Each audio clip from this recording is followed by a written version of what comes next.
Hey guys, welcome to Chef Journal with John, where we're going to make a keto-friendly creme brulee today.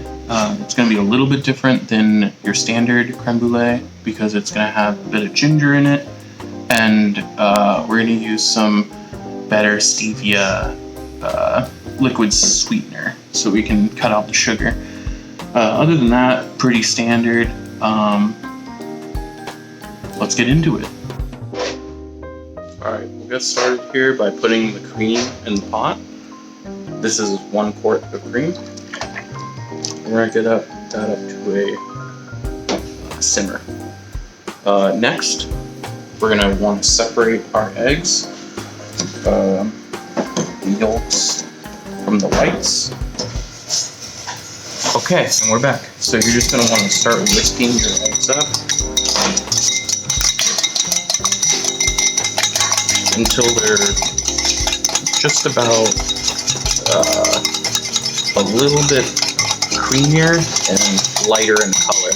So we're looking for like a light yellow instead of a dark yellow. And then to this, we're going to add the stevia and the vanilla extract.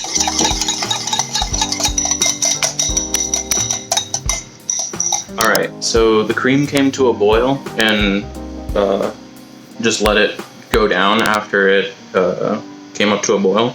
And then we're going to let it sit for 5 minutes. But while it sits for 5 minutes, we're going to put the just peeled ginger in there, just to let it kind of steep in there. After we add this to the eggs, we'll strain it out, but just let it simmer for a little bit, and we'll add it into the eggs, tempering it. Alright, so after 5 minutes, we're going to add the stevia and vanilla extract here. I mixed them together. And then you just put them in, whisk them up a little bit.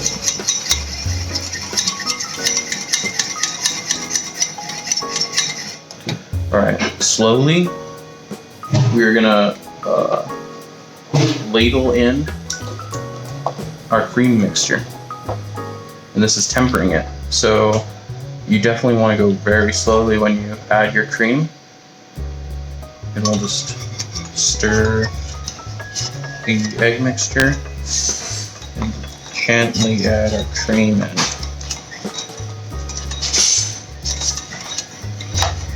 You want to make sure that you don't curdle your eggs. This is hot cream, so careful. Just do it slowly.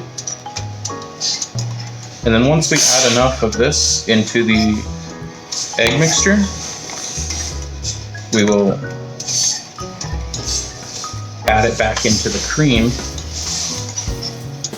and then we'll have our finished custard mix to put into the oven.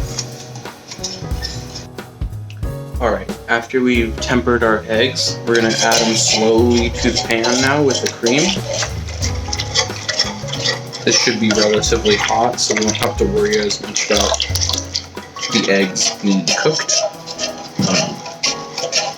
Just whisk this up a little bit, and then we're ready to go and put them in our ramekins.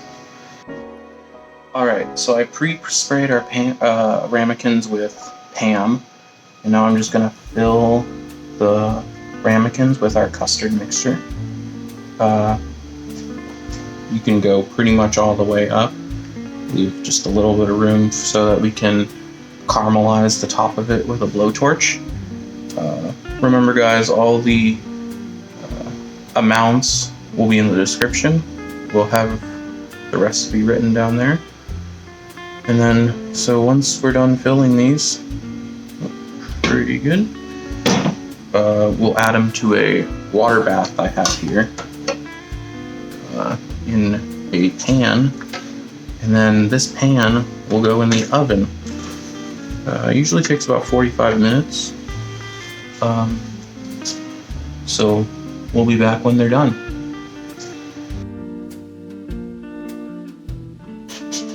Alright, our creme brulee is done baking off and cooled.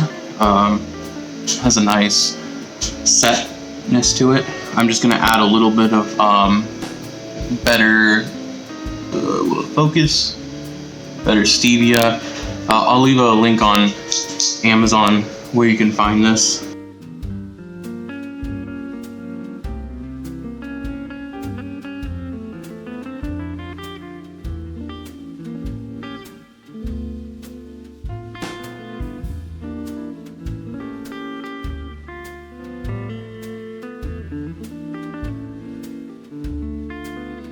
Alright guys, it's time for the taste test for the creme brulee. Here it is here. Doesn't really get a nice crack like a real creme brulee, but you get the char taste and it's a nice custard underneath. But yeah, let's try. Super creamy custard. Nice char taste. Not too sweet, but it's a nice flavor. Good option for dessert for keto. Alright guys, thanks for watching. Comment if you have any other keto recipes or desserts you want me to try out, show you. If you guys can subscribe, that'd be great. Just starting out and trying to get some new viewers. If you like what I do, just like it and spread it on to your friends. Thanks.